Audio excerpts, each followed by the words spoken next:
For some, Bruce Jenner is known as an Olympic gold medalist. For others, he's known as the stepfather of the Kardashians. But for the first time, Jenner is revealing a secret he's kept for years. In an interview with ABC News' Diane Sawyer, the 65-year-old opened up about his lifelong desire to live openly as a woman.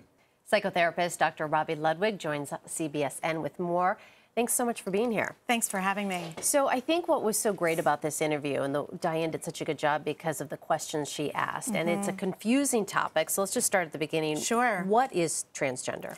So when someone considers themselves transgender, it's when their body and their brain is at odds. So the sex that they're born is not how they experience themselves. And sometimes it takes a long time for a person to figure this out, and sometimes it doesn't take long at all. So, doctor, can you be somebody who is transgender? Does it necessarily mean that they have to go through the medical changes that they go through? Or can you be somebody who likes to dress, for example, in women or men's clothing? It's a great question. And so transgender is the umbrella term used. So you can be a cross-dresser and not transgender. So a cross-dresser is just somebody who simply likes to dress in either female clothing or male clothing, but they're comfortable with their own gender. Someone can decide that they are transgender, but decide they do not want to go through with the full operation, either because just expressing themselves as the gender they feel emotionally is enough for them. So there really is a broad range, and I can understand where the confusion would lie.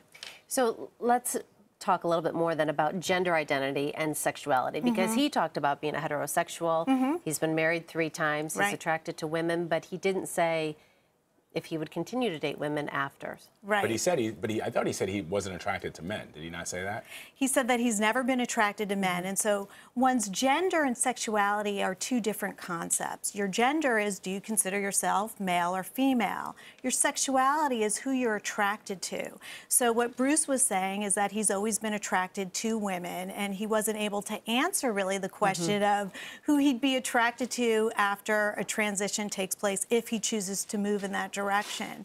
And for some people, it's not clear. After they actually go through a transition with all the new hormones, they discover having new attractions, but it's, again, very highly variable. Well, Sorry, go ahead. Well, how important is it to just take your time? Because as he said, first he's going to do this, and they talked about the suicide rate that is so prevalent with transgender. Right.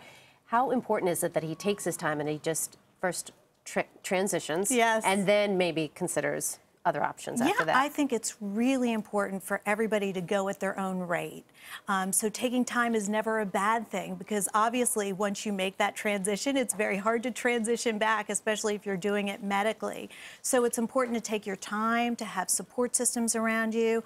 And there's this belief amongst transgendered individuals is that once they make that change, that they'll feel completely differently, and that's not always the case, because it's very challenging. They have to explain their history. In some cases, there's job discrimination or their families don't support them. So there are a lot of different factors to consider while making this kind of transition. Robi, he talked about knowing at a very early age that he was a woman.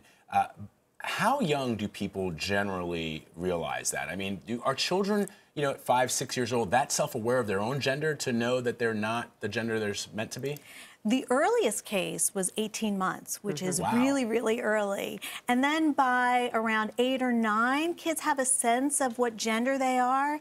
And if it continues through adolescence, they're called persisters, then it's something to really take very seriously. And they've done studies that the earlier a person knows and the more consistent they are, it tends not to change back.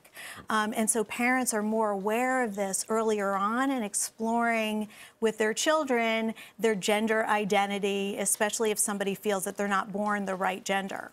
So I just have another question about that. What is sort of the biomechanics behind that? In other words, the DNA of a person that determines, I understand how your DNA determines if you're a man or a woman, but what is going on in the body that is perhaps not fully developed or has not exactly made the connection for the person on the outward appearance to feel as if it's a great question. I think at this point, nobody knows for sure. There are some theories floating around out there that in utero, maybe some of the hormones went to different places, and that's what created this disconnect or confusion. Other people have identified that for transgendered people, they have more of a brain that looks like the opposite sex. So somebody who's born male but identifies as female has a brain that looks more female. I think it's something that we really need to learn more about, and nobody knows for sure at this point. And Robi, before I let you go, so that means that if you analyze a person's blood, you don't know what they look like, you would be able to tell just by looking at the blood that they were actually, in his case, still a man.